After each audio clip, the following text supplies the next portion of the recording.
Welcome back to Geometry, Measurement, and Probability. In this video, we pick up in section 14.1 with tessellations of the plane. So let's get started. A tessellation of a plane fills the plane with repetitions of the same figures in such a way that the figures don't overlap and that there are no gaps. You'll see on the screen a tessellation by M.C. Escher. Tessellations with regular polygons are appealing and interesting because of their simplicity. We can make tessellations with squares, with equilateral triangles, and with hexagons. Now, there are several different ways to make a tessellation. Suppose we start with a rectangular piece of paper and we cut off one side and then we move it to the other side. This will tessellate the plane. Another way to create a tessellation is with a rotation. So we cut off a piece and we rotate it when we put it on the side. And this is what this piece looks like when we tessellate the plane with it. So what regular polygons can tessellate our plane? Around any vertex of a regular tessellation, we have to have an angle sum of 360 degrees. So let's think about our regular hexagons. We looked in chapter 11 about the measure of the interior angles of a regular hexagon. Our formula was n-2 times 180 over n. Since n represents the number of sides, n is 6 here. And type this into your calculator, we get 120 degrees. So I ask myself, is 360 a multiple of 120 degrees? Yes, it is.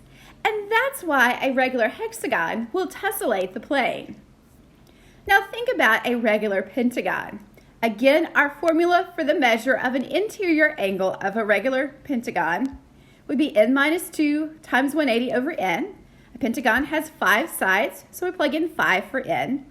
And type this into your calculator, we get 108 degrees. 360 is not a multiple of 108 degrees. So let's say we had 3 regular pentagons. The sum of the measures of those interior angles would be 108 around one vertex. That's less than 360. But if I had 4 pentagons, 4 times 108 is more than 360. That's why we cannot tessellate a plane using a regular pentagon. Now, many times, a tessellation will use more than one type of regular polygon, and this type of tessellation is called semi-regular. There are only 3 regular tessellations with regular polygons. That would be our square, our equilateral triangle, and our regular hexagon. Many of our tessellations are not regular.